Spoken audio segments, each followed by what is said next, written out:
Haiti. Introduction. By 1985, the cartels began to seek additional transit points for cocaine coming to the United States. A natural candidate was the island country just south of the Bahamas, Haiti. Haiti is a particularly appealing option for drug traffickers because of its location, its weak and corrupt government, and its unstable political situation. The island of Hispaniola, on which Haiti is located, is on the most direct route, barring transit of Cuba, from Colombia to the United States. Haiti has harbors and inlets which afford excellent protection to drug smuggling vessels. Moreover, the Haitian Air Force has no radar facilities and does not routinely patrol Haitian airspace. Drug planes can take off and land freely at any of the island's numerous secondary airstrips. Since the day of Papadoc Duvalier, Haiti's government has been notorious for its corruption. The Duvalier family and their associates profited enormously from the protection of many illegal enterprises, including narcotics trafficking. However, until 1987, most of the drug smuggling through Haiti was conducted by individual transportation organizations, which made their own arrangements with the Haitian government officials. The Colombians move in. Following the departure of Baby Doc Duvalier and the presidential elections of 1987, the Colombians took advantage of the complete breakdown of government institutions and began to move into the country in force. They focused their efforts on corrupting key military officers who were in a position to assure that there would be no interference with their operations. According to DEA intelligence, the number of Colombian narcotics traffickers residing in Haiti has been growing daily, and the narcotics organizations are now using Haiti as a base of operations, storage site, and staging area.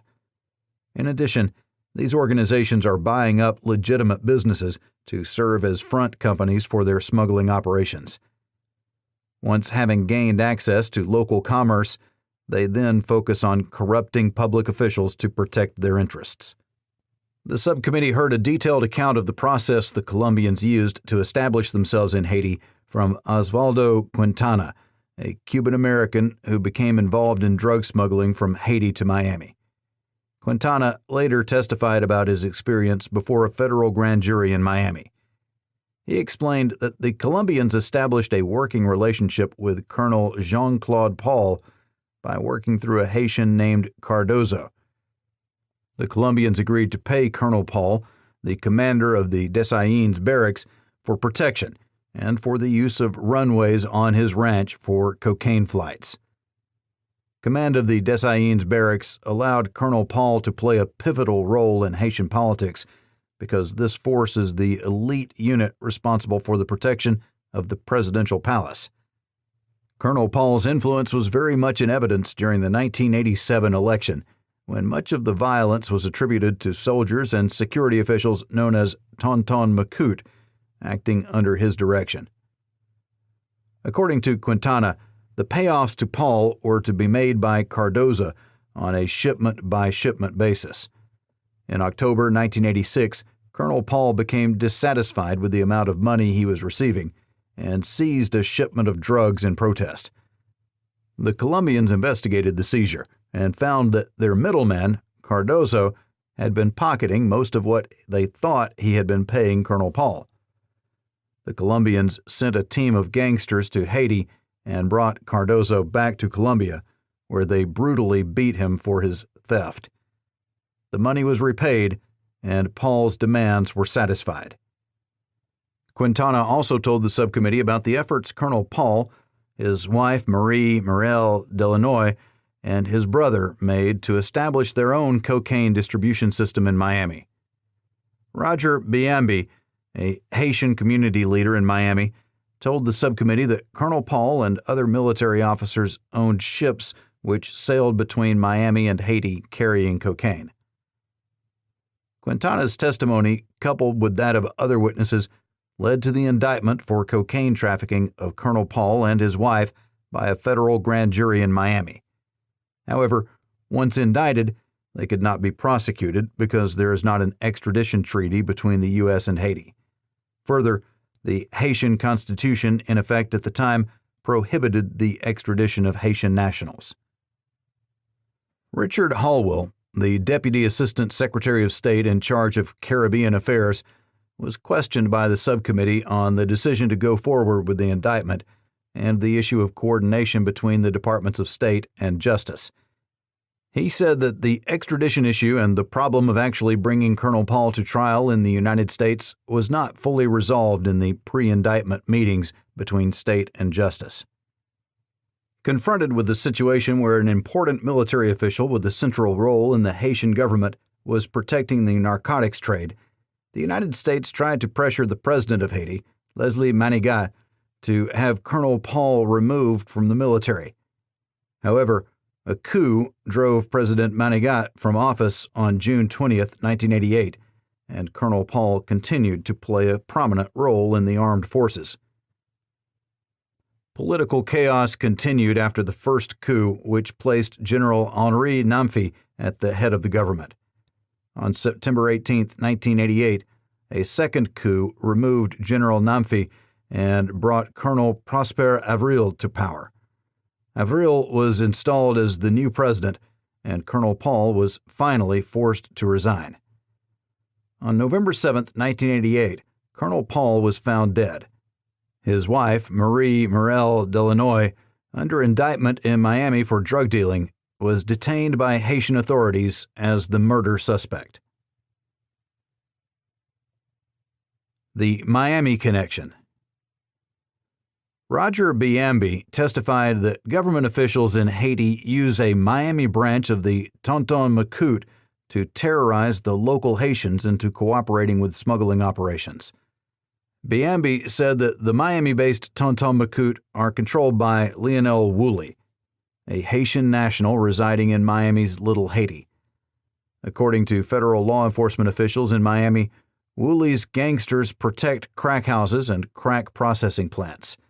They protect the drug shipments, the cash proceeds from drug sales, and they ensure the silence of the Haitians who have been used to unload drug shipments from the boats on the Miami River. DEA's operations in Miami and in Haiti. The Miami Police and Drug Enforcement Agency have had great difficulty in development of prosecutable cases against the principal Haitian traffickers in Miami. In order to penetrate the close-knit Haitian society, the authorities rely on wiretaps, informants, and undercover operations. However, law enforcement agencies employ a limited number of French Creole-speaking officers, and undercover operations have been limited as a result. DEA Regional Chief Tom Cash testified that DEA operations in Haiti were also affected by this problem. In Haiti, DEA participates with a Haitian surveillance unit in watching the Port-au-Prince airport. However, according to testimony before the subcommittee, the drugs rarely come through the airport, but are instead moved by private ship and plane through other transshipment points. Even if the surveillance provided useful information, U.S. Attorney Gregory argued that Haiti lacks an honest police force and army to make arrests and punish offenders. Moreover, when Haitian authorities seize drugs from traffickers, the smugglers are not only set free, but the narcotics, instead of being destroyed, are often resold by the authorities.